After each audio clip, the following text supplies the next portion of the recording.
Bismillahirrahmanirrahim. Pembahasan kita di malam hari ini menguak tentang di mana Allah sebelum alam semesta ini diciptakan. Mungkinkah Allah Subhanahu wa taala berada di sebuah tempat,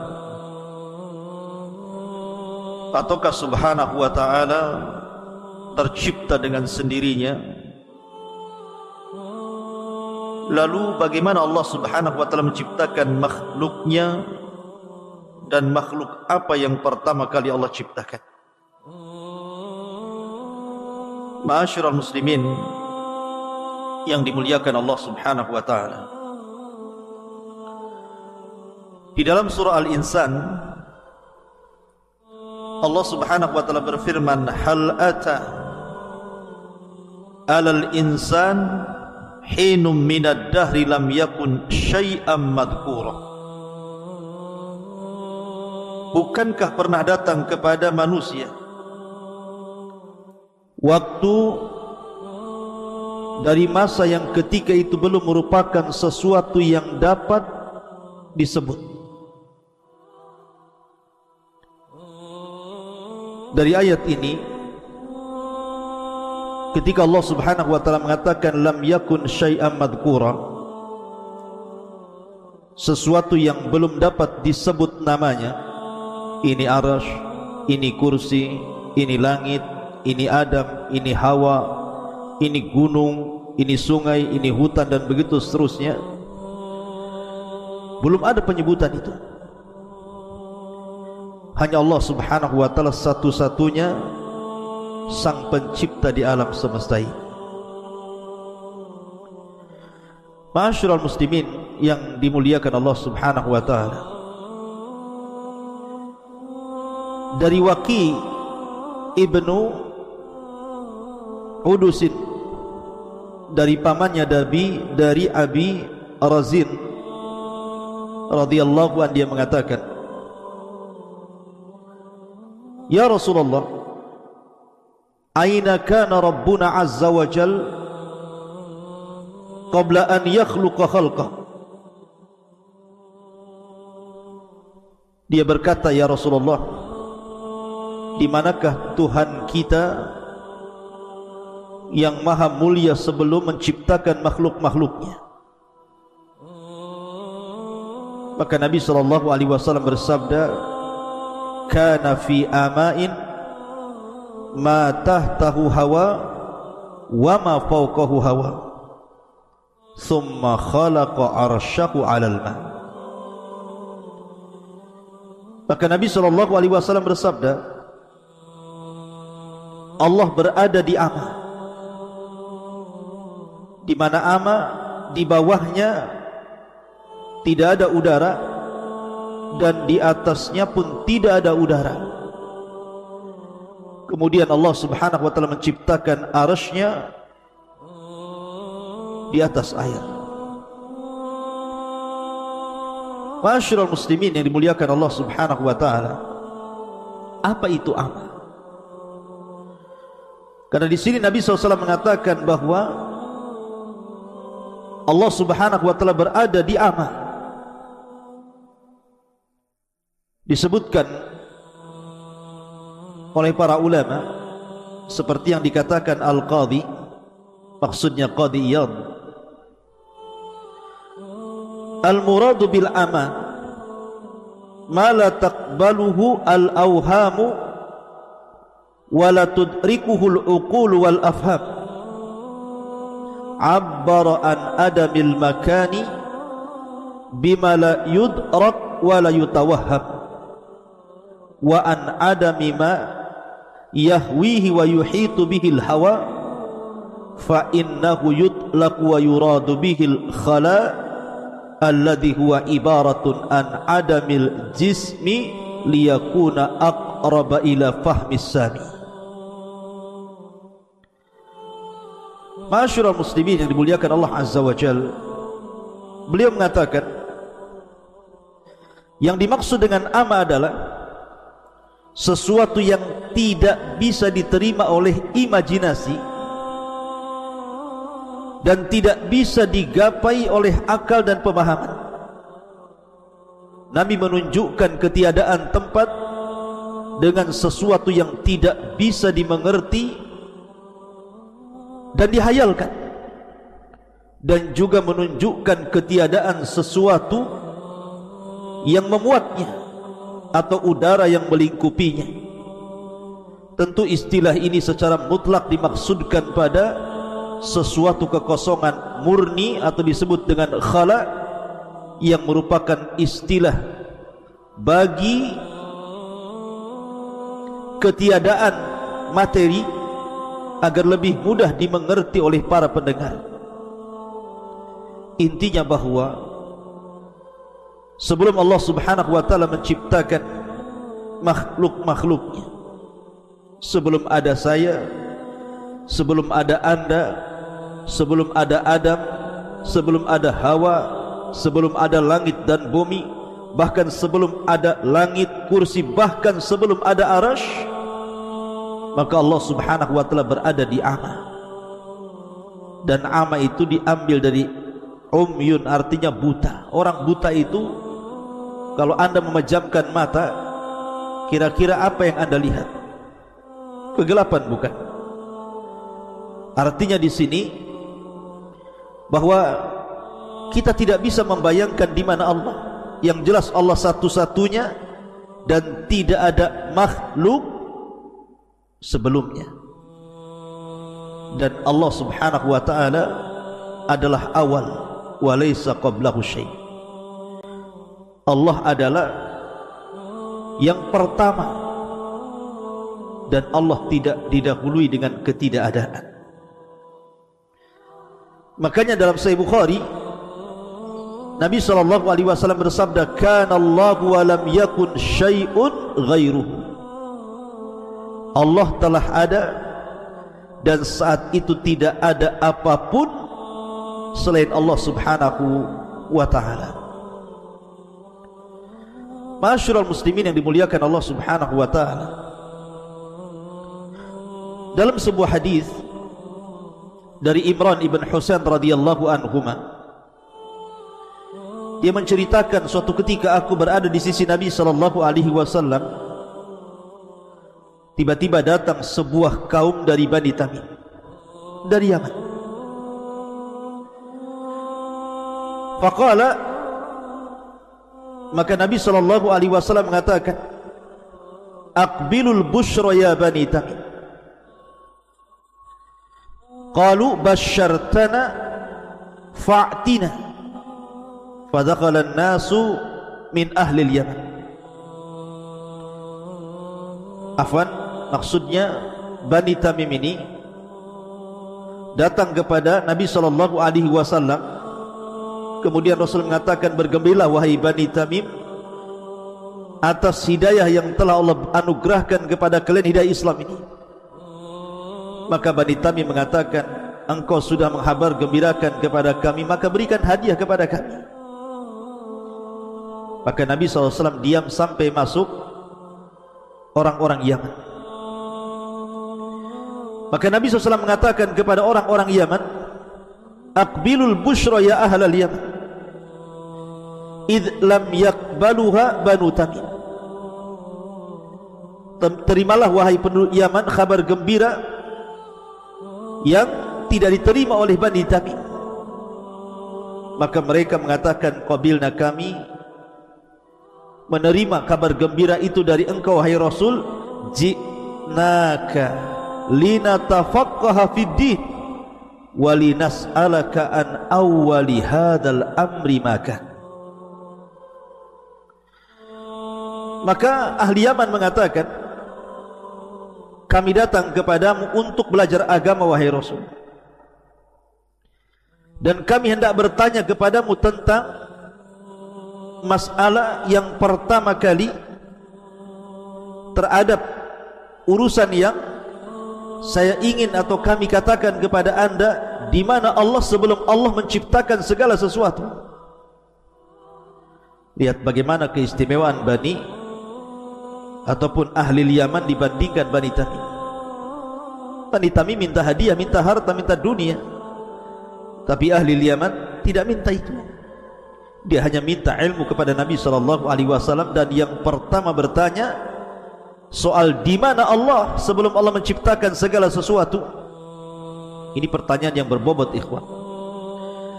Maka Nabi SAW mengatakan, kana Allahu wa lam yakun syai'un qabla. Adalah Allah Subhanahu wa ta'ala, dialah satu-satunya, dan sebelumnya belum ada sesuatu. Wa kana arshuhu 'alal ma', dan arsy-Nya Allah berada di atas air.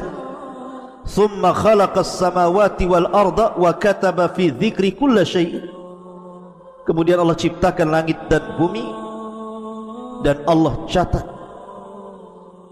fi dzikri kulli syai', pada lauhil mahfuz segala sesuatu yang akan terjadi. Dari dua riwayat, Imran ibn Husain dan juga riwayat yang pertama yang saya baca tadi, kalau ada orang yang bertanya di mana Allah sebelum Allah menciptakan segala sesuatu termasuk arsy, kursi dan yang lainnya, maka jawabannya seperti hadis Rasul, kana Allahu wa lam yakun syai'un qabla. Maka Allah satu-satunya dan belum ada sebelumnya sesuatu yang mendahului Allah Subhanahu wa ta'ala.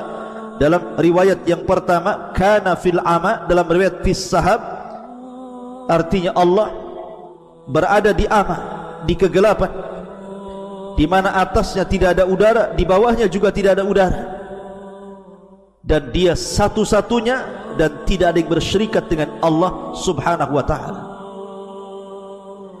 Ma'asyiral muslimin yang dimuliakan Allah Subhanahu wa ta'ala, makanya kita teringat dengan doa Nabi sallallahu alaihi wasallam, Allahumma rabbas samawati sab'i wa rabbal arshil azim, rabbana wa rabba kulli syai'in, faliqal habbi wan nawa, munzilat taurati wal injili wal furqan, a'udzu bika min syarri kulli syai'in anta akhidun binasiyatihi, Allahumma antal awwal falaysa qablaka syai'un, wa antal akhir falaysa ba'daka syai'un, wa antal zahir falaysa fawqaka syai'un, wa antal batin falaysa dunaka syai'un, iqdi 'anna ad-din wa aghnina minal faqri, iqdi 'anna ad-daina wa aghnina minal faqri. Ya Allah, Rabbnya langit yang 7 dan Rabb arsy yang agung, Rabb kami dan Rabb segala sesuatu yang membelah biji-bijian dan biji kurma, Rabb yang telah menurunkan Taurat, Injil dan Quran. Aku berlindung kepadamu dari kejahatan segala sesuatu.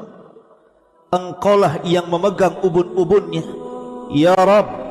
Engkaulah yang awal, maka tidak ada sesuatu pun sebelummu. Engkaulah yang akhir, maka tidak ada sesuatu pun setelah. Engkaulah yang zahir maha tinggi, maka tidak ada sesuatu pun yang ada di atasmu. Dan Engkaulah yang maha batin, artinya maha dekat, maka tidak ada sesuatu pun yang lebih dekat darimu. Ya Rabb, lunasilah hutang-hutang kami dan cukupilah kami dari kemiskinan.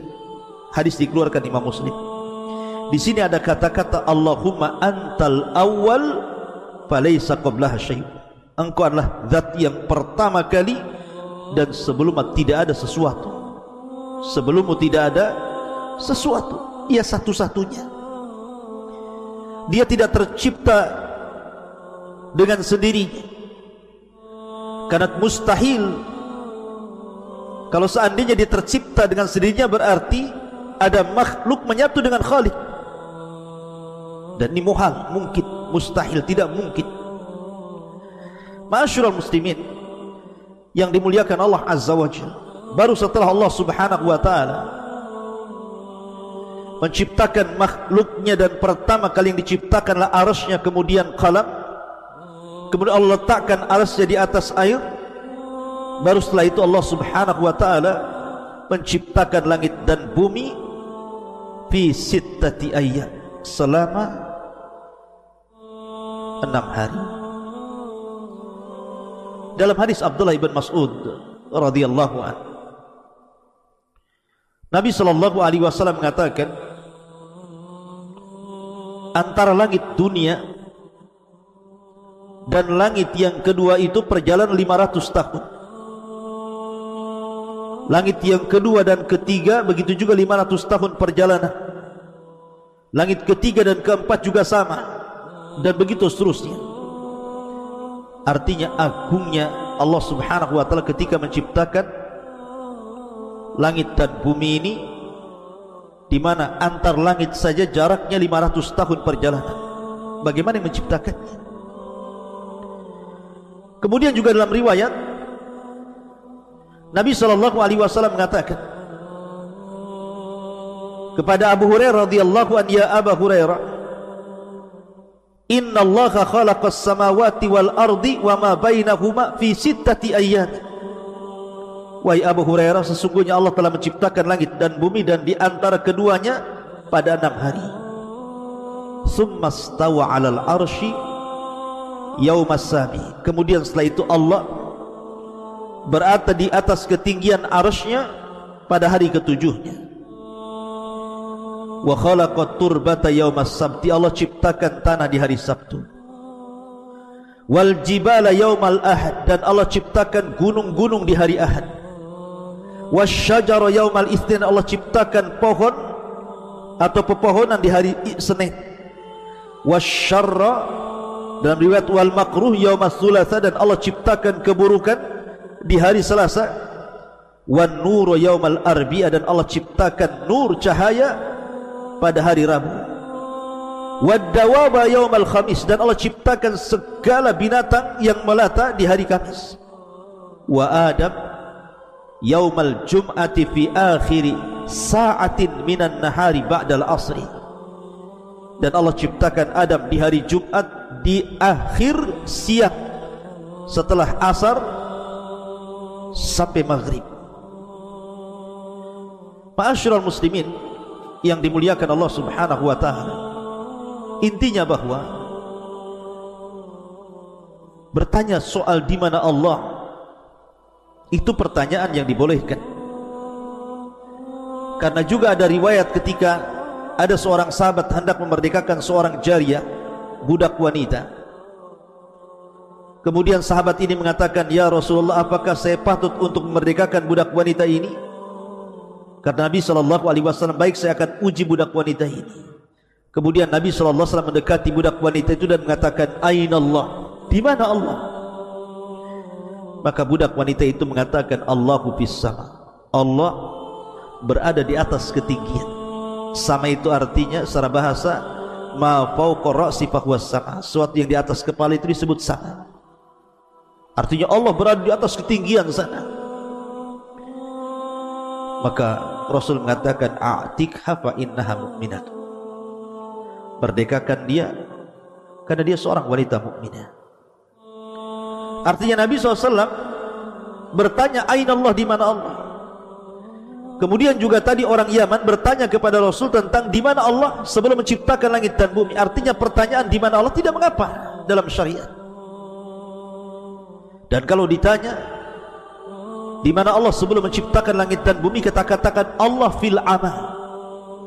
Allah itu di ama, di atas kegelapan yang tidak ada udara di atasnya, tidak ada udara di bawahnya.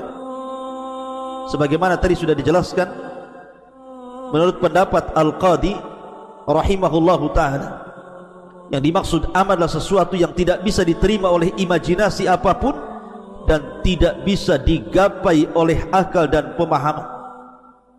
Tidak bisa kita gambarkan. Kemudian makhluk yang pertama Allah ciptakan arsy, kemudian qalam, kemudian kursi, kemudian yang lainnya termasuk setelahnya langit dan bumi, dan di antara keduanya. Dan ketika kalian berkata kepada Musa, wahai Musa, kami tidak beriman dengan kenabianmu, kami tidak beriman dengan kenabianmu sampai kami melihat Allah secara terang-terangan.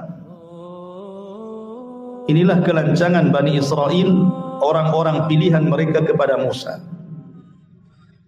Maka mereka kemudian dihukum serta-merta pada waktu itu. Tiba-tiba permintaan itu langsung dibalas dengan azab. Tiba-tiba muncul halilintar dan membunuh mereka semuanya. Makanya Allah mengatakan fa'akhadatkumus sa'iqatu wa antum tanzur. Tiba-tiba datang halilintar menyambar kalian dan kalian menyaksikan kematian kalian sendiri. Jadi Allah Subhanahu wa taala turunkan azab kepada orang-orang pilihan Bani Israel karena meminta kepada Musa untuk diperlihatkan Rabbnya dalam rangka pembangkangan. Sengaja mereka membangkang Nabi Musa, makanya turun azab. Bicara tentang ru'yatullah, melihat Allah Subhanahu wa taala, mungkinkah kita melihat Allah di bumi? Kalau seandainya tidak mungkin, kenapa pula Allah tidak bisa dilihat? Dan kapan kita bisa melihat Allah? Ini pertanyaan-pertanyaan yang harus dijawab. Yang pertama, mungkinkah Allah Subhanahu wa taala terlihat di bumi? Kita katakan mustahil dan tidak mungkin. Bukan Allah Subhanahu wa taala tidak bisa dilihat, tapi pandangan kita yang tidak sanggup melihatnya. Jangankan Allah Subhanahu wa taala yang kita lihat, makhluk Allah Subhanahu wa taala berupa matahari saja. Anda lihat matahari, coba antum pelototi matahari itu 5 menit saja. Apa enggak merah itu? Langsung diinstal tuh maka mata antum. Matahari saja kita tidak sanggup bermenit-menit melihat. Itu baru makhluk Allah. Kalau matahari saja yang merupakan makhluk Allah Subhanahu wa taala tidak bisa Anda lihat, bagaimana Allah Subhanahu wa taala?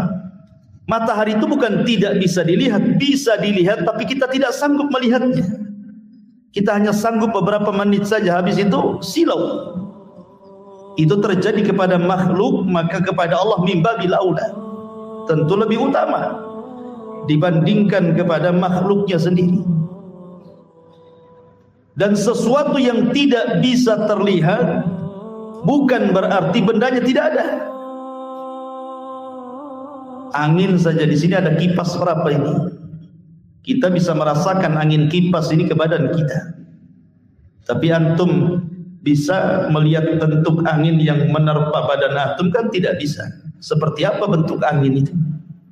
Itu pada makhluk itu. Tapi bukan berarti kemudian kita katakan nggak ada angin. Buktinya ada kan gitu, kita terasa. Jadi bukan sesuatu yang tidak bisa kita lihat itu berarti bendanya tidak ada. Bendanya ada, cuman tidak bisa terlihat. Itu kepada makhluk. Orang kesetrum mati, orang tidak bisa melihat setrum kayak apa gitu. Jadi intinya bahwa tidak sesuatu yang tidak bisa dilihat itu bukan berarti tidak ada bendanya. Ada bendanya tapi tidak sanggup kita melihatnya.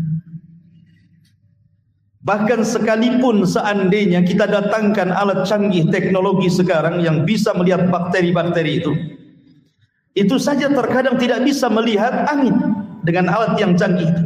Padahal itu makhluk Allah Azza wa Jalla. Bagaimana zat yang menciptakannya? Maka tentu tidak bisa dilihat lagi.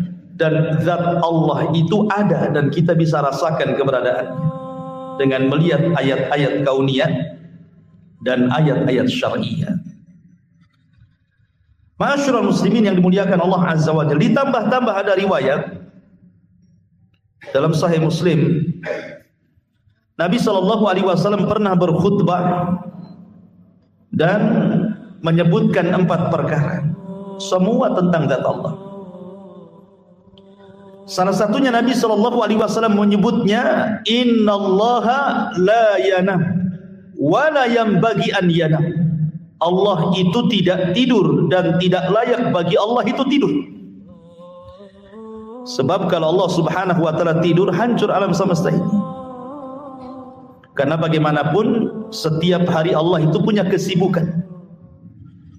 Yang ini diberikan rizki, yang ini dimiskinkan, yang ini dikayakan, yang ini dilaparkan, yang ini dikenyangkan, begitu seterusnya. Setiap hari itu ada kesibukan.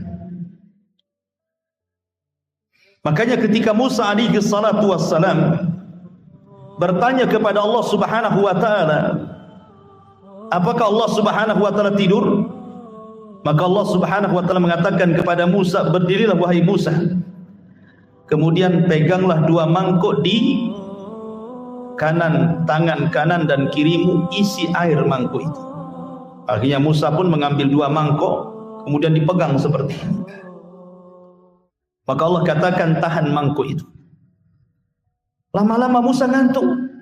Ya, karena kelamaan berdiri, pegang mangkuk itu, ngantuklah Nabi Musa ini. Akhirnya ngantuk, kena siut sedikit, tumpahlah mangkuk itu, kemudian jatuh, kemudian pecah. Maka Allah Subhanahu wa taala mengatakan, ya Musa, kalau diriku ngantuk, maka kondisinya seperti diri.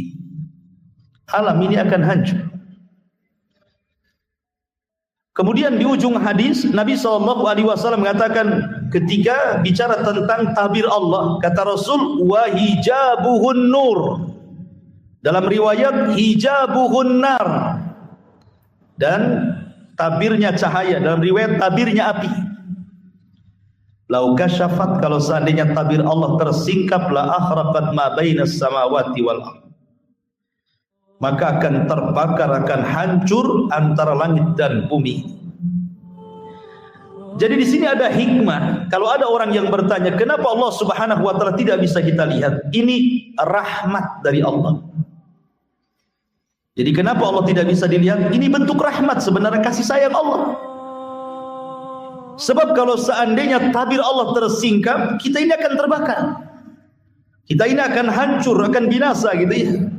Sehingga dengan ditabirnya Allah dari kita dan tabirnya Allah cahaya ataupun api, menunjukkan bahwa tidak terlihatnya Allah dengan kita itu dalam bentuk rahmat kasih sayang Allah kepada kita. Ketika Nabi Musa alaihi salatu wassalam datang menghadap Allah Subhanahu wa taala dan mengatakan, anzur ilaika ya Rabb, aku ingin melihat wajah. Allah Subhanahu wa taala tidak menolak permintaan Musa, tapi Allah mengatakan lan tarani, kau tidak bisa melihat. Kemudian sebagai bukti Allah tidak menolak permintaan Musa, bukan hanya mengatakan lan tarani, kau tidak bisa melihatku, tetapi kata Allah Azza wa Jalla, walakin dur ilal jabal, kau lihat gunung itu, gunung yang batu isinya itu, gunung Tursina itu, kau lihat gunung itu. Fa in istaqarra makana fa sawfa tarani, kalau gunung itu tidak bergeming dari tempatnya, tidak hancur, kalau aku tampakkan kepada gunung itu, engkau akan melihat aku. Apa yang terjadi? Allah berfirman dalam surah Al-A'raf, falamma tajalla rabbuhu lil jabali ja'alahu dakka wa sara Musa sa'iqa. Ketika Allah betul-betul menampakkan dirinya kepada gunung itu, apa yang terjadi? Hancur gunung itu. Gunung itu hancur. Jangankan Allah Subhanahu wa taala memperlihatkan dirinya kepada gunung, seandainya Quran saja turun kepada gunung ini, lau anzalna hadzal qur'ana ala jabalin la ra'aitahu khashi'an mutasaddian min khasyatillah. Mutasaddi, bisa belah gunung itu karena takutnya kepada Allah. Apalagi Allah menampakkan kepada gunung itu, hancurlah gunung itu. Maka gunung itu hancur, Musa kaget dengan ledakannya, kemudian Musa pun pingsan. Falamma afaqa, ketika Musa sadar, dia mengatakan, tubtu ilaika wa ana awwalul mu'min, aku taubat ya Rabb, aku tidak akan meminta engkau melihat, aku melihat dirimu, dan aku orang yang pertama beriman kepada. Musa saja tidak sanggup melihat Allah gitu. Bahkan orang nomor 1, Sayyidul Anbiya'i wal Mursalin, pemimpinnya para nabi dan rasul, Rasul kita Muhammad sallallahu alaihi wasallam pernah dimi'rajkan sampai ke Sidratil Muntaha dan pernah berdialog dengan Allah tanpa penerjemah. Apakah Nabi SAW melihat Allah? Tidak. Ketika dilihat, hal ra'aita rabbaka ya Rasulullah, apakah engkau melihat Rabbmu ketika Lailatul Mi'raj, di malam kau dimi'rajkan ke Sidratil Muntaha? Maka Rasul mengatakan, tidak. Nurun inni ara, aku hanya melihat cahaya. Rasul hanya melihat tabirnya saja. Wajah Allah tidak bisa dilihat. Karena sekali lagi bahwa pertanyaan kenapa Allah Subhanahu wa taala tidak bisa kita lihat, itu sebagai rahmat bagi kita. Kalau seandainya Allah tersingkap, hancur kita semuanya. Itu kasih sayang Allah Azza wa Jalla. Alhamdulillah. Ya, nikmat dari Allah Subhanahu wa taala. Tapi kapan Allah terlihat? Menurut akidah Ahlussunnah wal Jamaah, bahwa Allah Subhanahu wa taala terlihat itu nanti di sorga. Dan ru'yatullah, bahwa seorang mukmin akan melihat Allah di sorga, itu nikmat terbesar yang pernah Allah anugerahkan di sorga. Jadi nikmat terbesar di sorga itu kita akan mendengar ucapan Allah langsung, kita akan didekatkan di sisi Allah Subhanahu wa taala langsung, dan kita bisa melihat wajah Allah secara langsung. Itulah 3 nikmat terbesar di sorga. Didekatkan, mendengar kalamnya, dan melihat wajahnya. Sehingga Allah Subhanahu wa taala disabdakan oleh Nabi sallallahu alaihi wasallam, innakum satarawna rabbakum kama tarawna lailata badri tamami la tudahuna syai'an.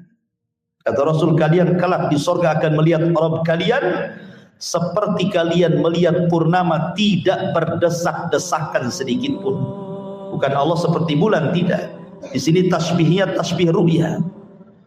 Sebagaimana kita melihat bulan tidak berdesak-desakan, nah begitu juga melihat Allah maksudnya. Bukan Allah seperti bulan, bukan begitu. Ya. Tapi di sini bagaimana Nabi SAW menyabdakan kepada kita, di antara ziyadatun nikmat, dan itu senikmat-nikmatnya kenikmatan sorga adalah ru'yatullah, bahwa Allah Subhanahu wa ta'ala dapat terlihat di sorga, tapi di dunia tidak. Anda tidak bisa melihat Allah. Makanya kalau ada orang yang mengaku melihat Allah, dustakan walaupun dalam mimpi. Dustakan. Allah tidak mungkin dilihat. La fi yaqadhah wa la fil manam. Baik ketika tersadar ataupun tertidur. Karena akidah Ahlussunnah tidak mungkin Allah terlihat di dunia. Titik. Tidak ada koma lagi. Ya, tidak terlihat di dunia. Karena itu bentuk rahmat Allah kepada kita. Kalau Nabi saja tidak bisa melihat, apalagi kita. Makanya kalau seandainya ada orang mengaku mampu melihat Allah, dustakan itu. Yang dilihat bukan Allah. Bisa saja syaitan, bisa saja jin gitu ya. Sebagaimana yang sering saya jelaskan, pernah terjadi di Batam ini orang yang mengaku mampu melihat Allah Subhanahu wa taala, dustakan, dia sedang menipu. Ya, dia sedang menipu karena akan bertentangan dengan nas Al-Qur'an dan hadis Nabi sallallahu alaihi wasallam. Kemudian Allah Subhanahu wa taala mengatakan, "Tsumma ba'atsnakum min ba'di mautikum la'allakum tashkurun." Ketika 12 Bani Israel ini sudah mati di sambar halilintar nih, maka Allah ingin tunjukkan kuasanya kepada mereka. Tsumma ba'atsnakum, kemudian kami bangkitkan kalian. Min ba'di mautikum, setelah kematian kalian, la'allakum tashkurun, agar kalian bersyukur. Dan ini dalil bahwa Allah Subhanahu wa taala kuasa untuk membangkitkan manusia pada hari kebangkitan. Di dunia saja Allah bisa membangkitkan orang mati.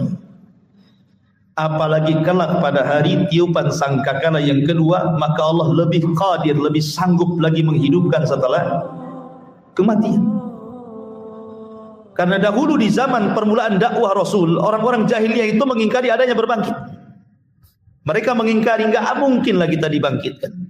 Innama wa ma nuhli wa ma yuhlikuna illa dahr. Yang menghancurkan kami ini waktu.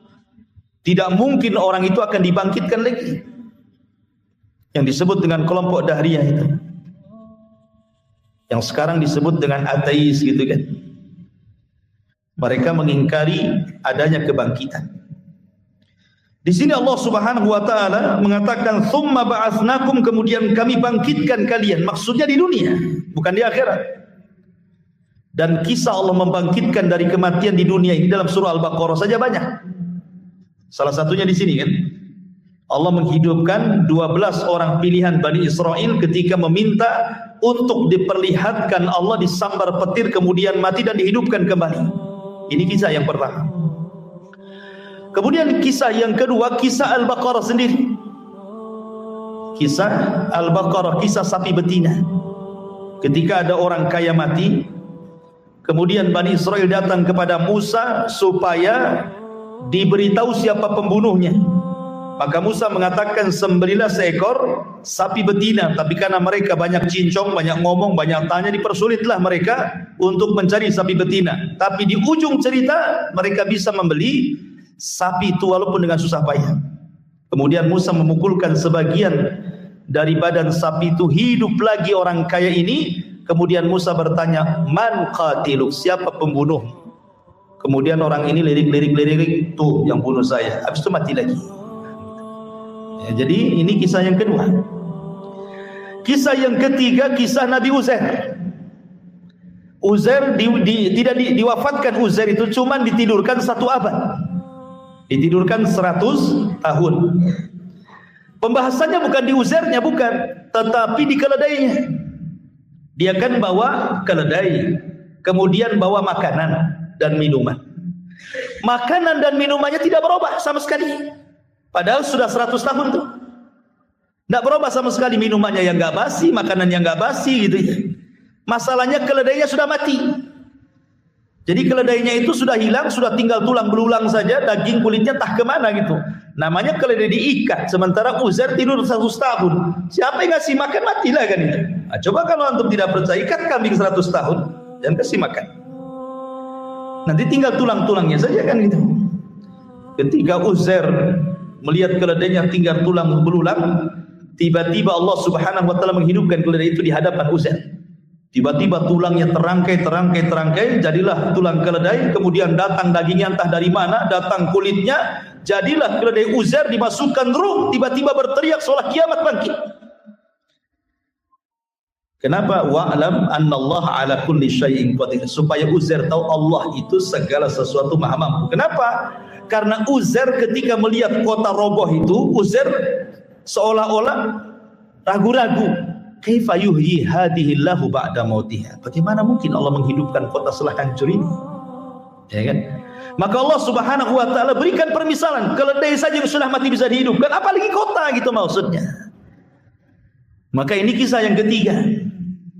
Kemudian kisah yang keempat, kisah ketika Bani Israel terkena taun.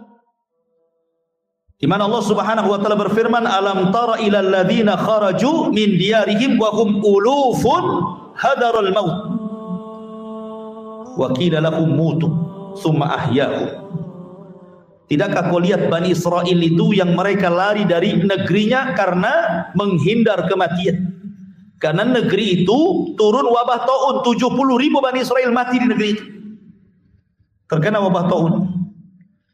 Akhirnya kemudian mereka pun lari, tidak mau terkena taun, yang selamatnya tidak mau tinggal di situ, lari ribuan orang.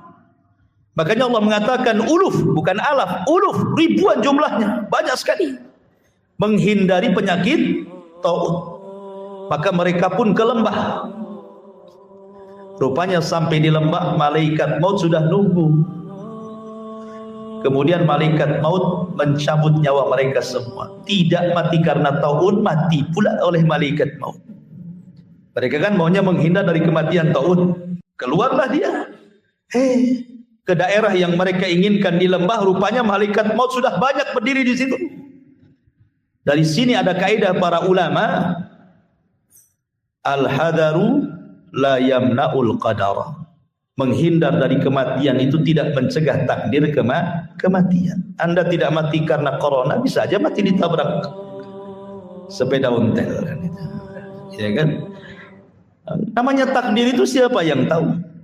Lah ketika orang ini sudah mati semuanya yang ingin menyelamatkan dari tahun ini, datang seorang nabi namanya Hazkiyah, dari nabi-nabi Bani Israel, Nabi Hazkiyah. Maka Nabi Hazkiel berdoa kepada Allah Subhanahu wa taala untuk dihidupkan orang-orang ini. Akhirnya Allah Subhanahu wa taala mengabulkan doa Hazkiel, dihidupkan semuanya. Dan mereka pun beriman kepada nabinya belakangan. Ya kan?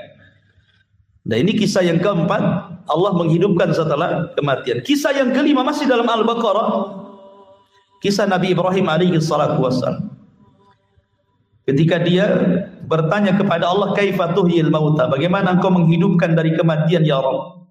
Maka Allah mengatakan, ya Ibrahim, ambil 5 unggas jenis burung-burungan, entah ayam, entah apa yang bisa terbang lah, burung apa gitu kan. 5 unggas, kau potong-potong, kau potong kecil-kecil. Dari paha, dari sayap, dari kaki, dari semua kau potong-potong semuanya. Potong-potongannya itu kau letakkan di semua gunung-gunung sana. Kau pegang kepalanya satu-satu. Jadi Ibrahim hanya megang kepalanya saja. Badannya sudah dipotong-potong, sudah disebar di mana-mana bukit, di mana-mana gunung tuh. Maka Allah mengatakan, "Summad'uhunna ya'tinaka sa'ya." Kau panggil tuh badan-badannya tuh. Maka Ibrahim memanggil badan-badannya itu. Tiba-tiba melesat badannya dari semua bukit dan gunung, dan tidak ada yang salah dengan kepalanya. Yang ayam ya tidak gabung dengan merpati, ya ayam dengan ayam juga gitu ya. Jadi persis nyambung dengan binatang yang dipotongnya. Lah dari 5 kasus ini, termasuk di sini, summa ba'atsnakum min ba'di mautikum la'allakum tashkurun, bahwa kalau Allah sanggup menghidupkan dari kematian di dunia, maka Allah sanggup akan menghidupkan manusia di akhir. Maka jangan pernah mengingkari hari kebangkitan. Allah sanggup menghidupkan di dunia. Bagaimana pula Allah Subhanahu wa taala tidak sanggup menghidupkan di akhirat? Karena Allah Subhanahu wa taala itu ala kulli syai'in qadir.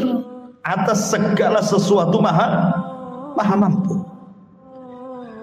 Kemudian Allah Subhanahu wa taala mengatakan, wa dhallalna 'alaikumul ghamama wa anzalna 'alaikumul manna wassalwa.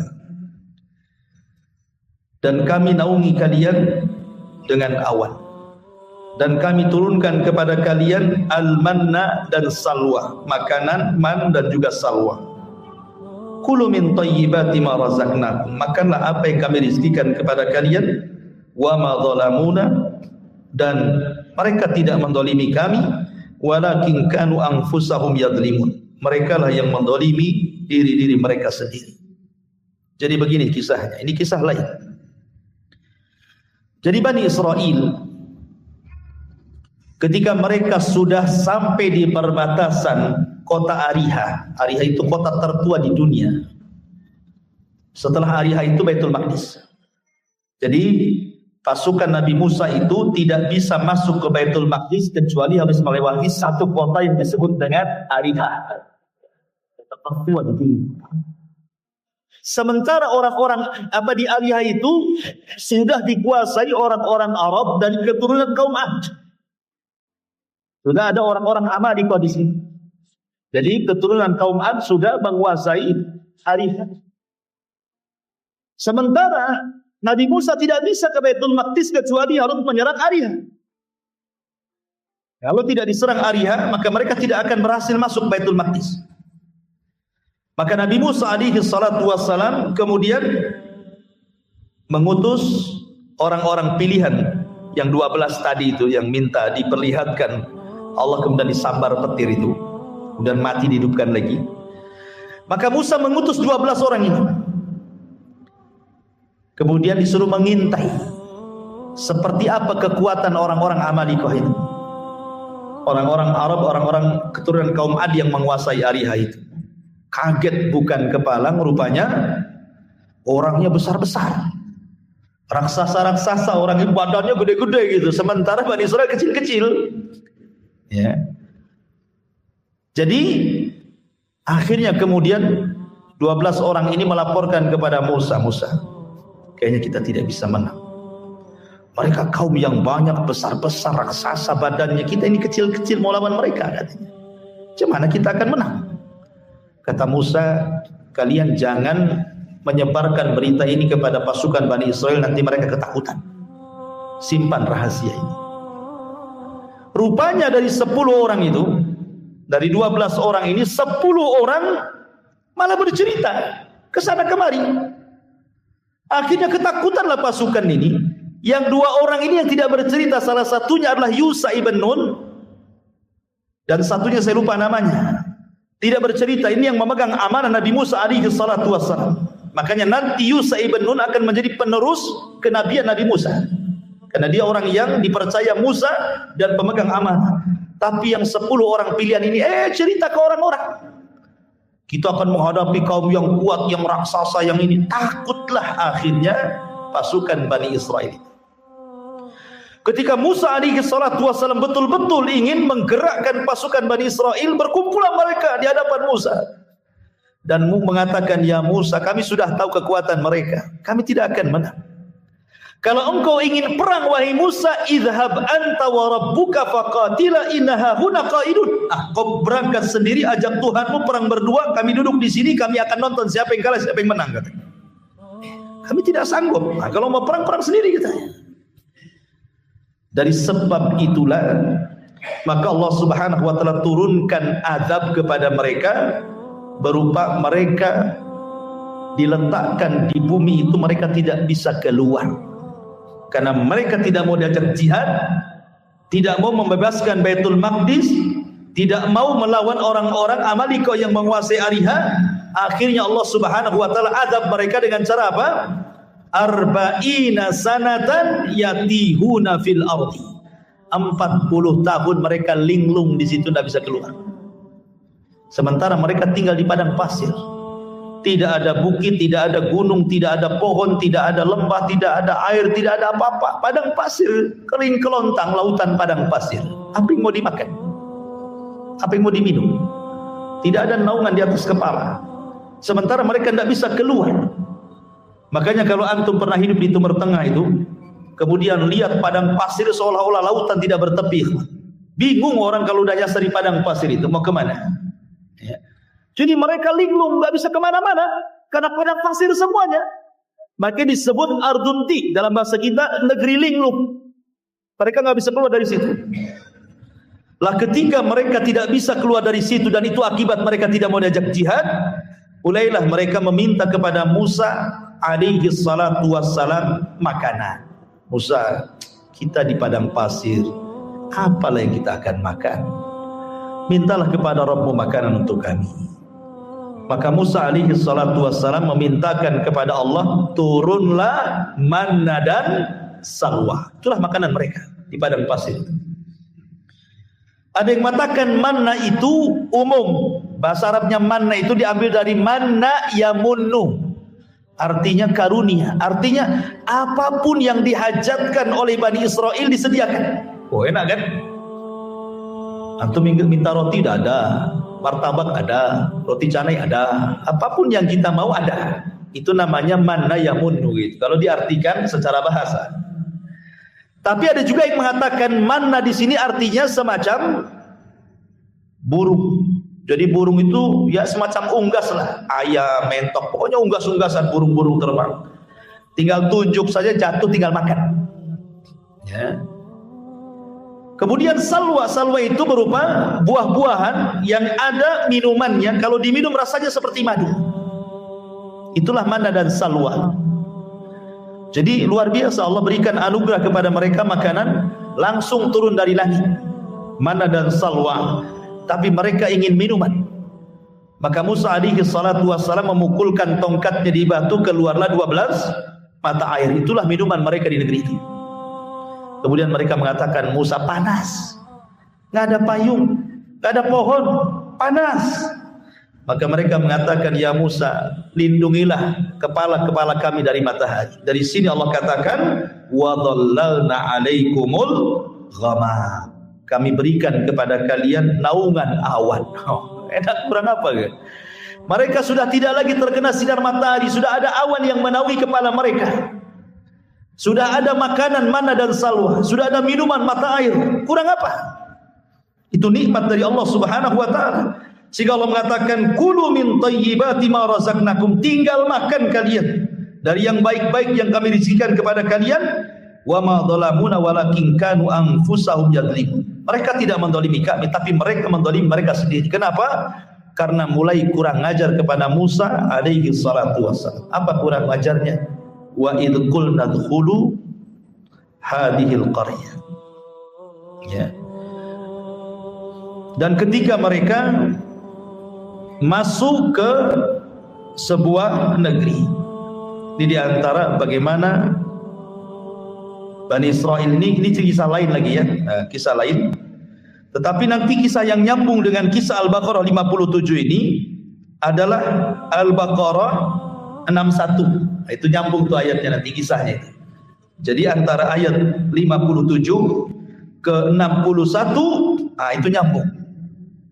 Kita baca 61-nya baru kita naik ke atas. Wa id qultum ya Musa lan nasbiru ala ta'ami wahid. Wahai Musa, kami nampaknya bosan dimakan manna, makan salwa, makan daging burung, daging mentok, daging ayam. Bosan kan? Ya. Kami pengen lalap-lalapan. Ya, minta lalapan orang ini. Ya. Dikasih daging-dagingan, dikasih buah-buahan yang lezat, salwa. Mereka mengatakan apa? Lan nasbiru ala ta'ami wahid. Kami tidak sabar, ini aja yang kita makan. Padahal mereka itu makan lo tidak nyari. Bukan mereka bekerja dulu nyari uang, kemudian dibelikan beras, dimasak. Enggak. Waktunya makan pagi sudah ada, waktunya makan siang sudah ada, waktunya makan sore sudah ada, waktunya makan malam sudah ada. Kurang apa enaknya itu? Tidak dituntut kerja, tidak dituntut apa, tinggal makan saja. Tapi mereka kaum yang tidak bersyukur. Mereka mengatakan, lan nasbiru ala ta'ami wahid. Bosan kami dengan satu makanan ini. Fad'u lana rabbaka yukhrij lana mimma tumbitul ardh. Cobalah kau berdoa kepada Rabb wahai Musa. Keluarkanlah sayur-sayuran dari bumi ini. Mim baqliha wa qithaiha wa fumiha wa adasiha wa basaliha. Bayangkan dari bawang-bawangan. Ya kan? Pokoknya mereka minta lalapan yang sifatnya dari sayur-mayuran. Ya. Mimbakliha dari sayur-mayuran, wa qithaiha wa dari kacang-kacangan, wa adasi wa basale dari bawang-bawangan, bayangkan. Maka Musa mengatakan, atastabdiluna alladhi huwa adna billadhi huwa khair. Engkau memilih yang rendah pada Allah sudah kasih yang lebih baik. Allah kasih terbaik makanan ini karena Allah sendiri yang menurunkan dari langit. Kalian minta pula yang rendah. Kalau itu yang kalian minta, Musa mengatakan, ihbitu Misra. Itu di mana kota ada yang seperti itu, di mana desa ada, itu tinggal tanam tumbuh. Tapi makanan yang kalian makan gak ada di bumi ini, karena ini makanan dari langit masalahnya. Jadi Musa mengingatkan nikmat itu kepada Bani Israel. Tetapi apa yang terjadi? Wa dzuribat alaihimudz dzillah. Akhirnya mereka mengalami kehinaan, wal maskanah, kemiskinan lagi, wa ba'u bi ghadabi minallah, dan mereka harus menanggung murka Allah Subhanahu wa taala. Akhirnya manna dan salwa itu hilang. Kemudian air juga mulai kering. Akhirnya mereka makan ala kadarnya. Tadinya sudah kaya jadi miskin lagi. Inilah rasakan, ini yang kalian mau kan? Itu seolah-olah Allah mengatakan seperti itu. Ini yang kalian mau. Sudah Allah anugerahkan makanan enak, ini yang kalian mau makan nih. Maka Allah datangkan kemurkaan kepada mereka. Kenapa? Dzalika bi annahum kanu yakfuruna bi ayatillah, karena mereka kufur dengan ayat-ayat Allah, wa yaqtuluna an-nabiyina bighairil haqq, karena membunuh para nabi dengan tanpa ada hak yang dibenarkan. Dzalika bima asaw wa kanu ya'tadun, karena mereka bermaksiat dan mereka melampaui batas. Baik. Kemudian Allah Subhanahu wa taala melanjutkan kisahnya. Wa id qulna dkhulu hadhil qaryata faqulu minha haitsu syi'tum ragada wadkhulul baba sujjadan wa qulu hittatun naghfir lakum khotoyakum wa sanazidul muhsin. Jadi ceritanya begini. Nabi Musa hidup selama 40 tahun di negeri linglung. Begitu juga Harun alaihi salam. Tapi Allah takdirkan keduanya wafat. Keduanya wafat di negeri ini. Belum berhasil merebut Baitul Maqdis, Musa dan Harun sudah wafat di negeri linglung selama 40 tahun itu. Akhirnya generasi para pengecut itu sudah mati juga. Datanglah anak-anak mereka. Lah anak-anak mereka ini akhirnya dididik oleh Yusha ibn Nun. untuk menjadi para pemberani. Dan setelah kematian Musa, Bani Israel menyesal. Itulah terkadang ketika Nabi Musa di masa hidup mereka suka mengejek Musa, menghina Musa, bahkan sampai menyakiti Musa, sampai Rasul mengatakan rahimallah akhu Musa laqad udhiya katsiran fasabar. Semoga Allah merahmati saudara kita Musa, dia banyak diuji Bani Israel tapi dia sabar. Sabar Nabi Musa itu, bayangkan difitnah oleh Bani Israel dengan berbagai macam fitnah. Sampai kepada masalah pribadi privasinya itu difitnah oleh Bani Israel. Ketika Musa tidak mau mandi bareng, kan kebiasaan Bani Israel kan suka mandi bareng kayak kita di desa-desa kan. Zaman baheula kan gitu ya. Belum di rumah itu belum ada kamar mandi, belum ada toilet jongkok, apalagi duduk gitu ya. Orang berak masih di tambak, masih di ini, kalau di orang-orang yang dekat laut, kalau di sungai ya di sungai gitu ya. Jam 3 pagi itu udah sibuk tuh orang nongkrong-nongkrong di pinggir sungai itu kan. Ngapain dia jam 3. Tapi yang jelas bahwa orang dulu itu kan biasa itu mandi di sungai rame-rame. Mana punya malu? Gak ada malu. Kalau sekarang antum sudah ngaji, malu lah. Kalau antum tak malu, tak ada malu lah. Kalau orang dulu kan biasa saja mandi. Antum mau pakai daleman saja, perempuan juga sama seperti itu gitu kan. Ya, makanya orang dulu itu banyak orang ngintip-ngintip di pohon-pohon pisang, di pohon-pohon mangga. Artinya apa? Karena kebiasaan orang dulu seperti itu. Artinya apalagi di zaman Nabi Musa kan yang tahu ratusan tahun yang silam ya kan. Di zaman kita kecil-kecil antum yang orang desa aja ngalami itu mandi di sungai. Apalagi di zaman Nabi Musa. Mereka mandi bareng di sungai. Tapi Musa itu punya sifat malu yang luar biasa. Tidak mau mandi rame-rame, dia mau mandi sendiri aja. Disitulah difitnah. Jangan-jangan Nabi Musa badannya kayak banci, tidak ada tenaganya, nggak ada ototnya gitu. Paling dia punya penyakit tuh di badannya, makanya nggak nyampur sama kita mandinya. Kedengaran sama Nabi Musa. Musa sabar saja. Tapi Allah Subhanahu wa taala tentu tidak akan membiarkan nabinya dihinakan oleh kaumnya kan. Man adzali waliyan faqad adzantu bil harbi. Jangan lagi seorang nabi wali saja disakiti Allah ngajak perang. Apalagi nabi. Maka ketika Nabi Musa mandi sendiri, diletakkan celana bajunya di atas batunya, Allah sengaja batu itu dibuat jalan. Batunya lari. Musa ngejar-ngejar batu karena pakaian di atas batu masalahnya. Ini kalau nggak dikejar pakaian saya di batu itu, bayangkan Allah buat batu itu berjalan. Dikejarnya batu itu karena mau ngambil pakaian, rupanya batu itu lari ke tengah-tengah Bani Israel yang sedang mandi. Otomatis Musa sedang mengejar batu kan gitu, telanjang gitu kan. Nampaklah sama Bani Israel itu kan badan dia kan. Wow, ternyata badannya sangat indah, sangat steril, mulus, tidak ada penyakit.